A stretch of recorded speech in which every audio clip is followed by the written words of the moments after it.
Irmãos queridos, que bom estar de volta. E então vamos abrir a palavra. E abra sua Bíblia comigo, por gentileza, em Mateus, capítulo 4, versos 1 a 11. Mateus 4, versos 1 a 11.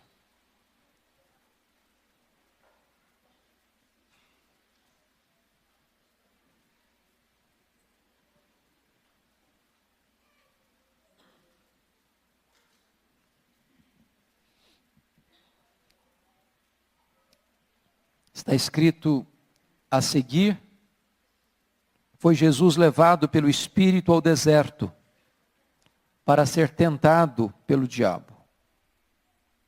E depois de jejuar 40 dias e 40 noites, teve fome. Então o tentador, aproximando-se, lhe disse: se és filho de Deus, manda que estas pedras se transformem em pães. Jesus, porém, respondeu: está escrito, não só de pão viverá o homem, mas de toda a palavra que procede da boca de Deus. Então o diabo levou-o à cidade santa, colocou-o sobre o pináculo do templo e lhe disse: se és filho de Deus, atira-te abaixo, porque está escrito, aos seus anjos dará ordens a teu respeito, que te guardem. E eles te sustentarão nas suas mãos, para não tropeçares em alguma pedra. Respondeu-lhe Jesus: também está escrito, não tentarás o Senhor teu Deus. Levou ainda o diabo a um monte muito alto, mostrou-lhe todos os reinos do mundo e a glória deles, e lhe disse: tudo isso te darei, se prostrado me adorares. Então Jesus lhe ordenou: retira-te, Satanás, porque está escrito, ao Senhor teu Deus adorarás, e só a Ele darás culto. Com isto, o deixou o diabo, e eis que vieram anjos e o serviram.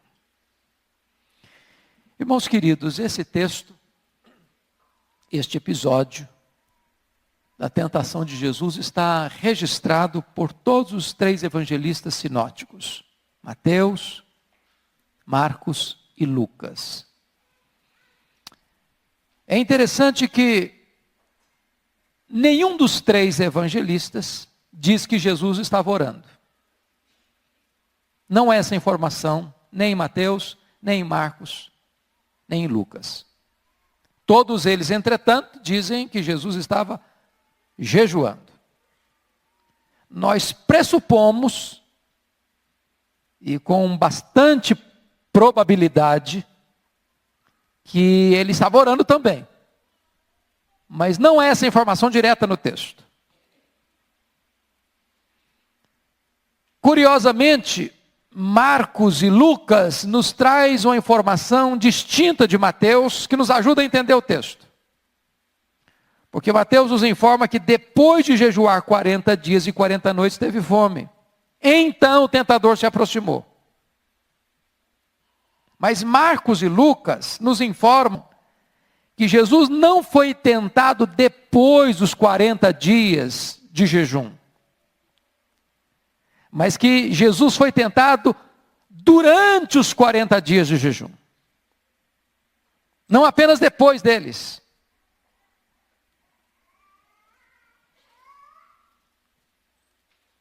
Lucas nos informa que Jesus, cheio do Espírito Santo, é levado pelo Espírito Santo para o deserto para ser tentado. Então, quando você monta esse mapa dos três evangelistas, você tem uma visão mais plena do que aconteceu no Monte da Tentação. À guisa de introdução, eu gostaria de dizer 4 coisas para entrar então na exposição do texto. A primeira coisa que fica claro nesse texto é que o diabo não é uma lenda, não é um mito, não é uma ideia negativa, não é uma energia negativa. O diabo é um ser, é um anjo caído, é um ser perverso, maligno, mentiroso, assassino, ladrão, perigoso. A Bíblia diz que ele é um leão que ruge, que ele é uma serpente venenosa, sutil, que ele é um dragão furioso, que ele é o Deus desse século, o príncipe da potestade do ar, o espírito que agora atua nos filhos da desobediência. Ele age sem trégua. A segunda coisa, a guisa de introdução, que eu quero dizer para você, é que a tentação é inevitável. Não é pecado ser tentado. E é curioso que é o Espírito Santo quem leva Jesus, na linguagem de Marcos, quem empurra Jesus para o monte da tentação. Um pregador aqui no Brasil, que não entendendo esse texto e beirando a blasfêmia, disse que se eu entender a Bíblia corretamente, o Espírito Santo estaria em parceria com o diabo, porque ele leva Jesus para ser tentado. Isso é uma blasfêmia. Porque na verdade o Espírito Santo leva Jesus para ser tentado no sentido de que Jesus ali derrotasse o inimigo no seu próprio território. Para vencê-lo. E ser para nós um exemplo e garantia de que há vitória na tentação e não derrota. Se você lança mão dos mesmos recursos que Jesus usou nesse momento. É curioso que Jesus só teve um filho sem pecado, mas nenhum filho sem ser tentado. Eu sei que você sabe o que é isso. Ou você já passou, ou está passando, ou passará. Terceiro lugar, a tentação, ela vem nas horas mais esplêndidas da vida. Notem vocês que Jesus tinha acabado de sair do Rio Jordão, onde tinha sido batizado, onde os céus se abriram, onde o Espírito Santo desceu sobre ele em forma corpórea, onde ele ouviu o Pai falando: este é o meu filho amado em quem eu me comprazo. Em outras palavras, irmãos, não houve nenhum intervalo entre a glória do batismo de Cristo e a dureza da tentação. Entre o sorriso do Pai e a carranca do diabo. Entre o céu aberto do Jordão e a crueldade do monte da tentação. Entre a água do batismo e o fogo da prova. Mas você fica a perceber que a tentação de Jesus aqui não foi um acidente, foi uma agenda. Para que ele derrotasse o inimigo no seu campo, porque se o primeiro Adão caiu num jardim, o segundo Adão vence o inimigo num deserto. E a quarta verdade, a guisa de introdução, é que o mesmo Jesus que venceu o diabo nos assiste quando nós somos tentados. Essa é a sua esperança, a minha esperança. Ele é o nosso grande sumo sacerdote. Ele foi tentado em todas as coisas, semelhante a nós, e ele venceu, e ele está do nosso lado, e com ele do nosso lado, nós também venceremos. Então, eu queria que você olhasse comigo as lições desse texto. Primeira lição, vamos ver quais foram as estratégias que o diabo usou para tentar Jesus. E as estratégias que ele usa para também nos tentar. Primeiro, o diabo não se afastou e nem se afasta de nós pelo fato de sermos filhos de Deus, nem pelo fato de estarmos cheios do Espírito Santo. Preste bem atenção nisso.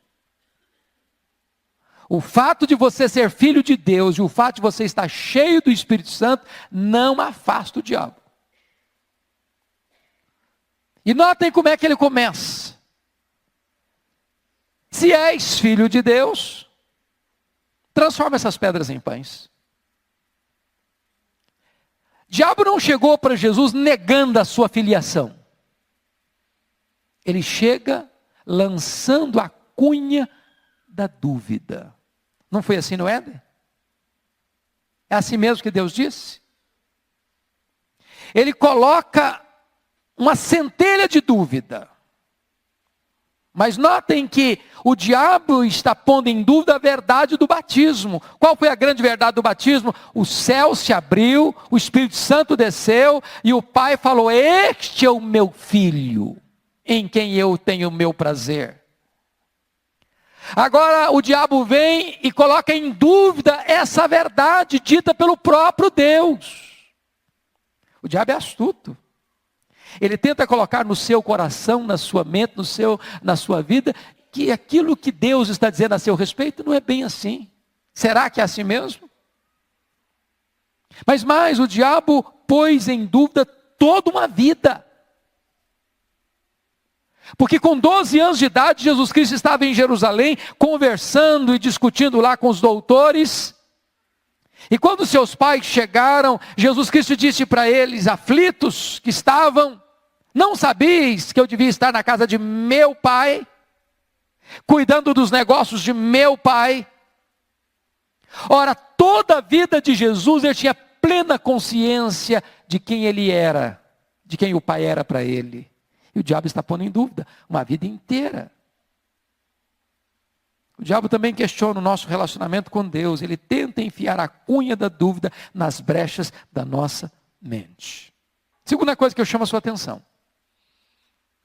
O diabo não deixa de nos tentar pelo fato de orarmos e jejuarmos. Você deve orar, você deve jejuar. Mas o fato de você orar e jejuar não significa que o diabo não tentará. Em outras palavras, Marcos e Lucas nos informam que Jesus estava orando e jejuando durante 40 dias, e é nesse tempo que Satanás ou o diabo tentou desviar Jesus. Ou seja, quando você está vivendo a sua vida espiritual mais plena, quando você está buscando a Deus de forma mais robusta, quando você está no exercício espiritual de quebrantamento, de jejum, quando você está se deleitando na presença de Deus, Ele chega com a sua sutileza, com as suas armas, com as suas estratégias, com as suas artimanhas. Por isso, preste bem atenção nisso. A oração não vai afastar o diabo, a oração vai fortalecer você para vencê-lo.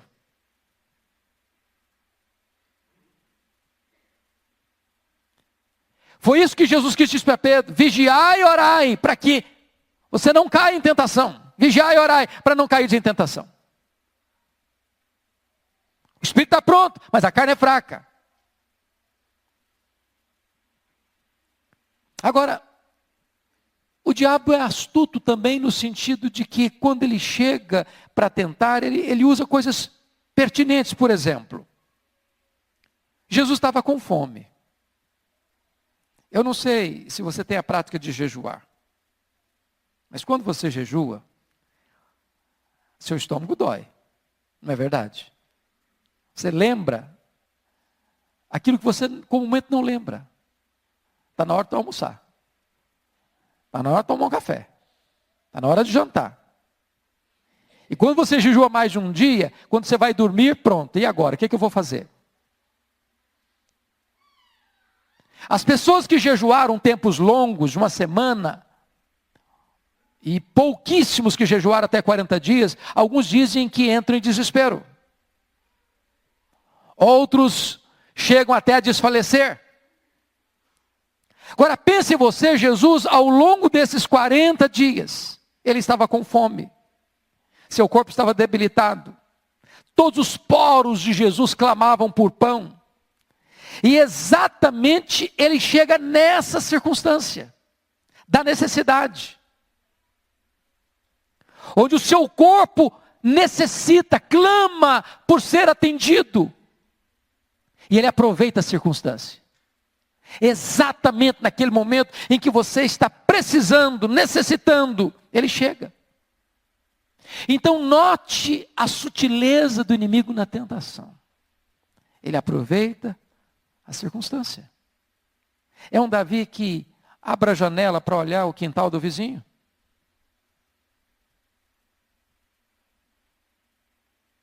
É uma Eva que está perto da árvore proibida.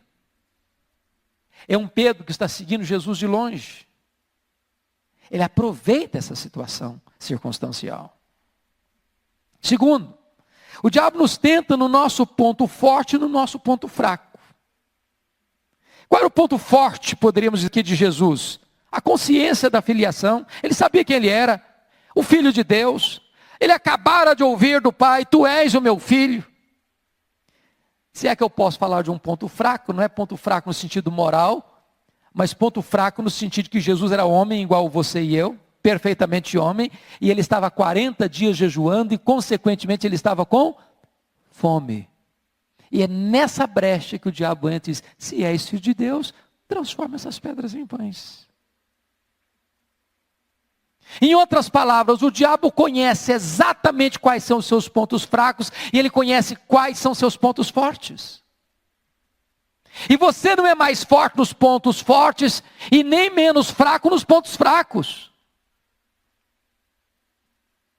Qual era o ponto forte de Pedro? Autoconfiança. Era que todos te deixem e eu jamais. Onde ele caiu? Na autoconfiança. O que o apóstolo Paulo diz? Quando eu sou fraco, aí é que eu sou forte. Quando eu reconheço que eu preciso de ajuda, que eu não tenho autossuficiência, que eu não consigo lidar com a tentação sozinho, fiado nas minhas forças ou nas minhas armas, então eu fraquejo. Se eu confiar em mim mesmo. Terceiro, o diabo questiona a bondade de Deus. Se és filho de Deus, transforma estas pedras em pães. Em outras palavras, a sutileza do diabo é a seguinte: você é filho de Deus mesmo? Ah, mas não combina o que você está passando, não. Como assim? Você não é filho do rei? Você não é herdeiro de Deus? Passando por um perrengue desse, por uma situação difícil dessa, doente, desempregado. O que é isso? Será que Deus ama você mesmo? Por que você está nesse deserto? Por que você está com fome? Você está sozinho? Você está cercado de feras? Que bondade é essa? Que amor é esse? Que cuidado é esse? Que pai é esse? O diabo sabe explorar as horas de adversidade na nossa vida. E notem vocês quais eram as circunstâncias que Jesus estava passando ali: deserto, com fome, sozinho e com feras.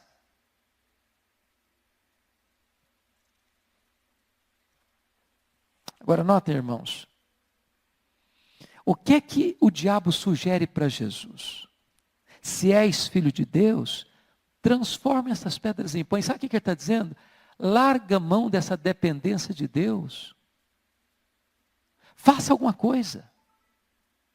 Você confia em Deus? Olha o que você está passando. Para que você vai continuar confiando em Deus se você está enfrentando fome, se você está num deserto, se você está sozinho, se você está cercado de feras, larga a mão dessa dependência, faça alguma coisa. Lembra da mulher de Jó? Ainda conservas a tua integridade, Jó? Amaldiçoa a Deus e morre. Lembra lá do drama de Asaf, quando ele olha para o ímpio, para a prosperidade do ímpio, e ele crente, e ele piedoso, e lavando as mãos na inocência, a consciência limpa, servindo a Deus com integridade, passando perrengue, passando dificuldade. Ele olha para o ímpio está lá com vidão. É essa hora que o diabo chega e diz: não, pense melhor, faça alguma coisa, a fidelidade não está compensando não. Transforma essas pedras em pães. Talvez ele sugerisse um pouco mais. Lá no vale, tem uma massa de gente faminta, precisando de ajuda, de socorro. Se você transformar essas pedras em pães, você vai ser o herói dessa gente. Essa gente vai seguir você.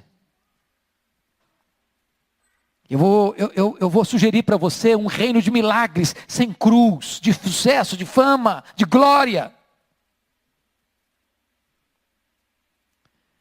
E dessa forma, queridos, o diabo está dizendo o seguinte: para que sofrer? Se você pode fazer alguma coisa. Transforme as pedras em pães. Na filosofia da nossa geração, não se reprima, atenda a sua necessidade. Ela precisa ser satisfeita, e já, imediatamente.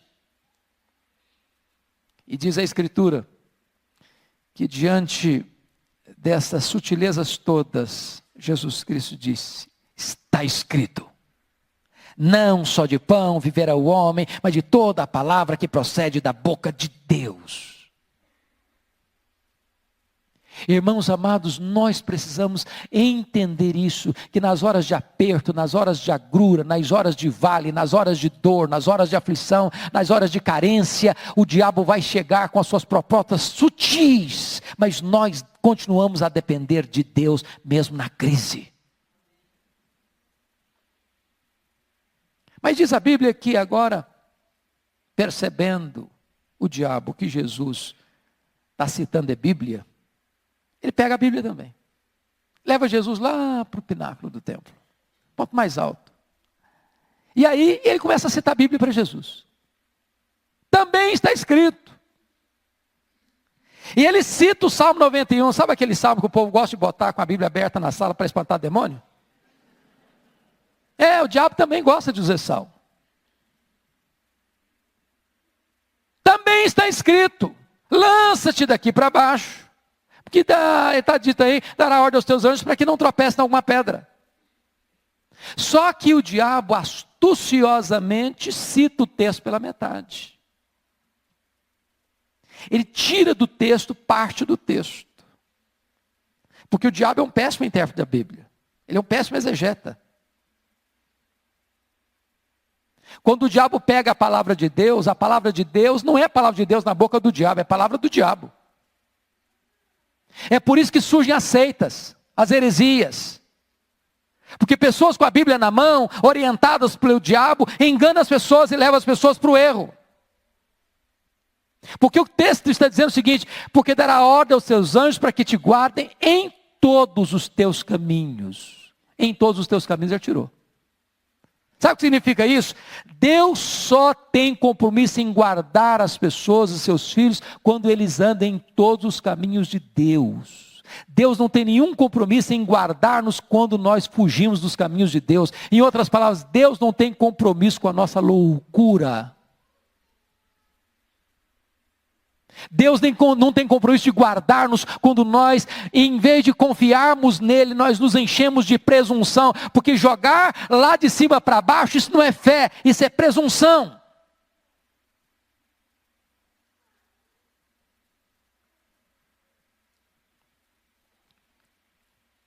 Jesus Cristo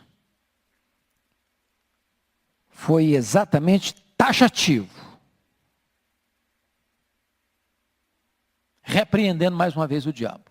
Porque sabe qual é a proposta aqui do diabo, irmãos? É pecar confiado na graça. Não tem problema não. Pode fazer. Não vai ter problema. Pode pecar. Vai dar certo.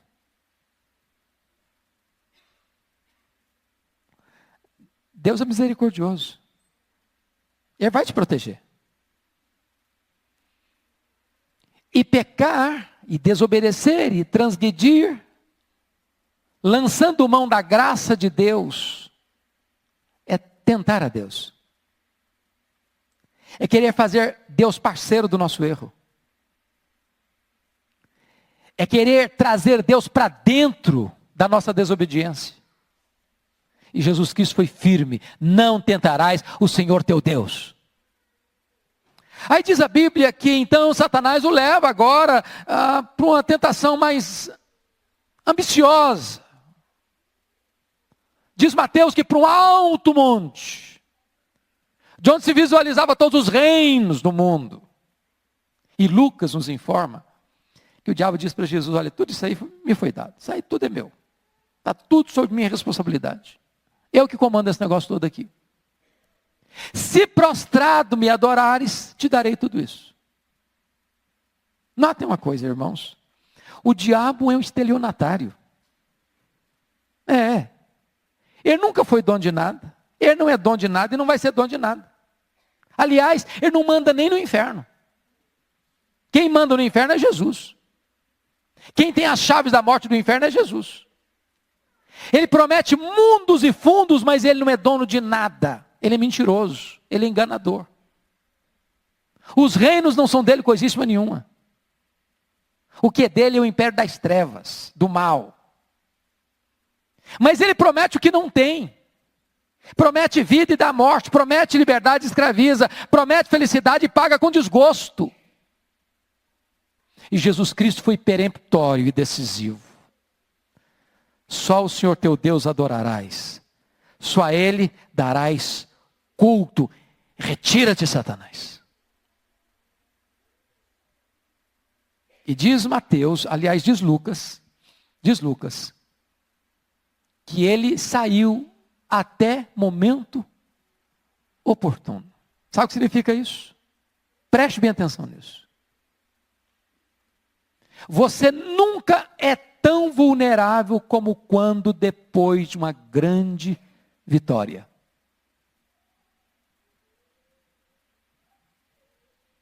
Irmãos, a maioria das pessoas cai,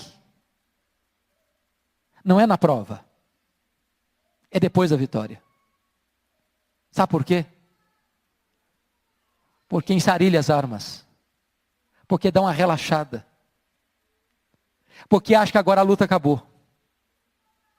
E a Bíblia diz que esse inimigo não dorme, não cochila, não tira férias, não descansa. Ele está aí ao seu redor, procurando uma brecha para devorar. Ele vem, e vem com outras armas, e vem com outros instrumentos, e vem de outras formas para tentar Jesus através da multidão, através dos discípulos, através das circunstâncias, outra vez. Como é que vence esse inimigo? Primeira coisa que Jesus me ensina, irmãos. Você não consegue vencer esse inimigo se você não tiver intimidade com Deus. Jesus está saindo do Jordão para o deserto. Diz a Bíblia em Lucas 4, cheio do Espírito Santo de Deus. Na intimidade com o Pai, se deleitando com o Pai, e ele era o deleite do Pai, ele tinha vida com o Pai, ele tinha prazer no Pai, ele ora ao Pai, ele tem paladar do céu, ele jejua, ele coloca a sua vida na presença do Pai, ele anda com o Pai, e é por isso que ele tem autoridade e tem poder para triunfar sobre a tentação. Se você não andar com Deus, você naufraga. Segundo, ter uma vida cheia do Espírito Santo. Se você notar, sobretudo em Lucas, que descreve com mais detalhes a vida humana de Jesus, a perfeita humanidade de Jesus, Lucas é o evangelista que mais nos informa sobre a vida de oração de Jesus e sobre a plenitude do Espírito Santo em Jesus. Ele é concebido pelo Espírito Santo. Ele recebe o poder do Espírito Santo no seu batismo. Cheio do Espírito Santo, ele vai para o deserto. Ele é conduzido ao deserto pelo Espírito. Diz Lucas que depois de vencer o diabo, ele volta cheio do Espírito Santo para Galileia, para Nazaré. Diz a Bíblia que ele chega em Nazaré, abre o livro do profeta Isaías e lê: o Espírito do Senhor Deus está sobre mim, pelo que me ungiu. E todo o ministério dele é feito no poder e na autoridade do Espírito Santo. Por que ele venceu? Porque ele estava governado e cheio do Espírito Santo de Deus. Aliás, você e eu sempre estaremos cheios, ou de nós mesmos, ou do Espírito Santo de Deus. Terceira razão por que Jesus venceu, irmãos. Terceira razão é ter a palavra de Deus na mente, no coração e nos lábios. Jesus só usou um instrumento: está escrito. Está escrito, está escrito. Não deu nem prazo de consultar a chave bíblica. Porque tem hora, irmão, não dá para consultar o dicionário bíblico, não dá para consultar a chave bíblica, não dá não. Na hora do aceso da batalha, não dá nem para ligar para o pastor: ó, pastor, me dá uma referência aí. É a sua hora. Irmãos, tem hora que eu fico um pouco preocupado com algumas coisas. Tem crente que sabe 50, 100 piadas de cor, bem contadas. Não consegue decorar um versículo da Bíblia. Tem crente que é expert em partilhar nas redes sociais as piadas mais engraçadas ou as mais inconvenientes. Mas não consegue compartilhar um versículo da Bíblia. Deixa eu dizer uma coisa para você, filho. Comece a memorizar a Bíblia. Porque tem hora que você precisa ter a Bíblia no seu coração, na sua mente e nos seus lábios.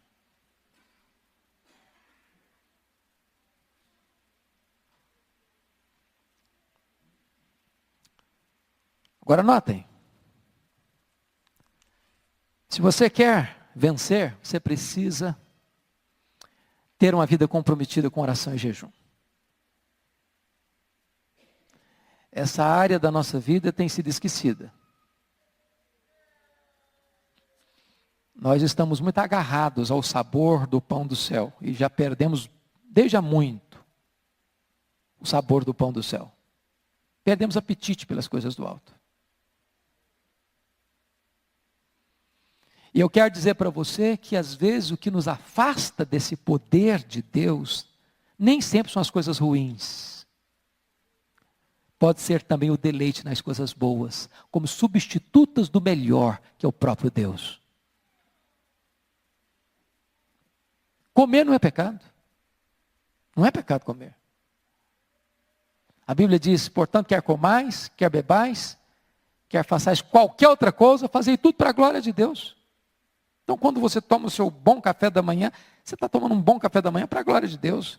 Quando você aprecia aquela refeição suculenta do almoço, você está fazendo isso para a glória de Deus. Quando você come um bom jantar, é para a glória de Deus. Mas quando você jejua, você está substituindo o bom pelo melhor. Você está substituindo o pão da terra pelo pão do céu. Você está entendendo que você depende de toda a palavra que procede da boca de Deus, mais do que do pão que perece. Nós precisamos desenvolver isso. Porque são estas práticas devocionais que o nosso pastor tem insistido continuamente com a igreja, é que nos darão, irmãos, musculatura espiritual na hora da crise, na hora do cerco, na hora da tentação. E a vitória vem em 3 aspectos que eu brevemente abordarei. O diabo precisou bater em retirada. Aliás, a Bíblia em momento nenhum nos manda, primeiro, fugir do diabo. Segundo, em momento algum a Bíblia nos manda ter medo do diabo. O que a Bíblia nos manda é submeter-nos a Deus e resistir o diabo. Mas você não conseguirá resisti-lo se você não estiver cheio do Espírito Santo. Vida com Deus, vida de oração, vida de jejum e com a palavra de Deus na sua mente, no seu coração e nos seus lábios. Segundo, diz o texto que os anjos vieram confortá-lo. Note você que o diabo está propondo para Jesus satisfazer suas necessidades, transformar pedras em pães, alimentar-se, coisa absolutamente legítima, natural. Depois de 40 dias alguém precisa de comida mesmo. É de pão mesmo. Mas pão fora da vontade de Deus não traz conforto. Atender suas necessidades fora da vontade de Deus só traz tragédia para a sua alma. Mas quando você resolve na crise obedecer a Deus, Deus envia os seus anjos para confortar você, para sustentar você, para fortalecer você. Último lugar, diz a Bíblia que então Jesus foi conduzido pelo Espírito a iniciar o seu ministério. Ele retorna cheio do Espírito Santo para Nazaré. E então ele abre a Bíblia e diz: o Espírito do Senhor Deus está sobre mim. Quando você triunfa nessa luta espiritual, você começa a sua vida e você continua a sua vida na dependência do Espírito, vivendo cheio do Espírito Santo e sendo uma bênção na sua jornada. E a partir daí Jesus cura os enfermos, a partir daí Jesus limpa os leprosos, a partir daí Jesus dá vista aos cegos, a partir daí Jesus dá audição aos surdos, a partir daí Jesus dá voz aos mudos, a partir daí Jesus ressuscita os mortos, a partir daí Jesus liberta os cativos, a partir daí Jesus prega com autoridade e poder o evangelho do reino. E hoje, Deus quer capacitar você e a mim. E eu queria concluir convidando você a ficar em pé. E abrir a sua Bíblia comigo em Hebreus, capítulo 2. E nós vamos ler a uma só voz o que está escrito aí.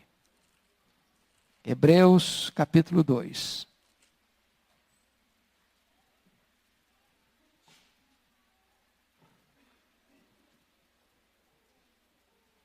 Versículo 18.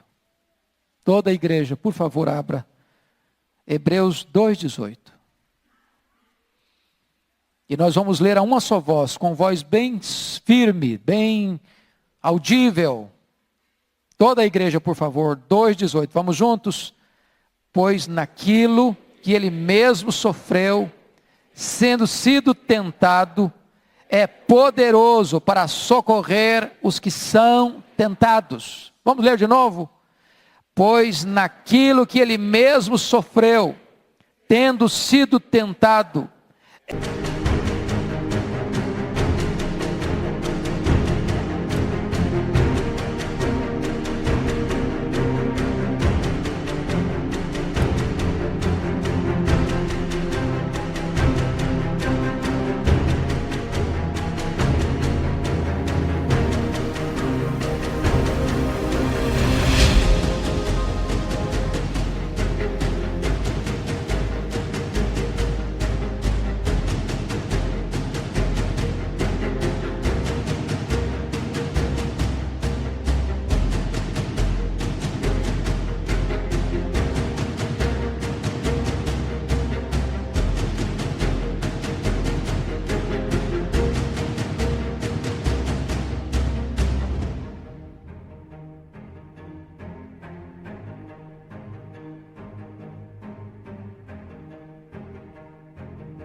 é poderoso para socorrer os que são tentados. Há esperança para você, irmão. Há esperança para mim, há esperança para nós. O nosso Senhor venceu. E Ele pode nos socorrer. E Ele é poderoso para nos socorrer. Feche os seus olhos, por favor. Curva sua fronte. Fale com Deus.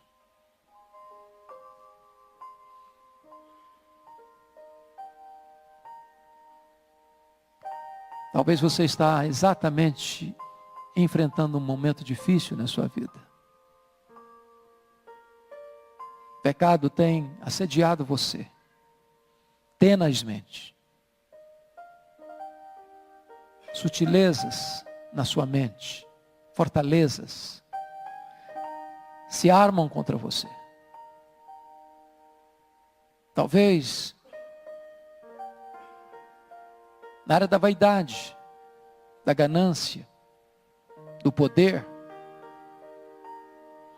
do sexo, do orgulho, da vaidade, da soberba.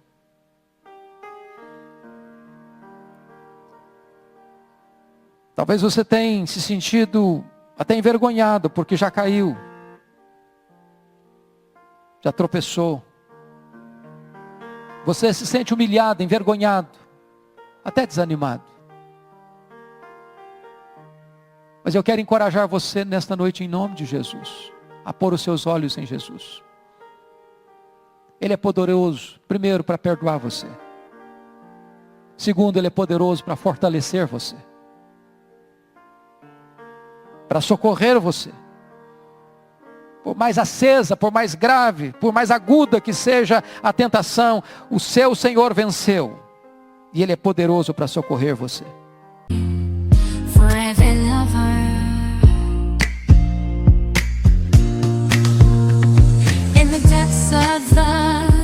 darkest night, your love shines through, a guiding light.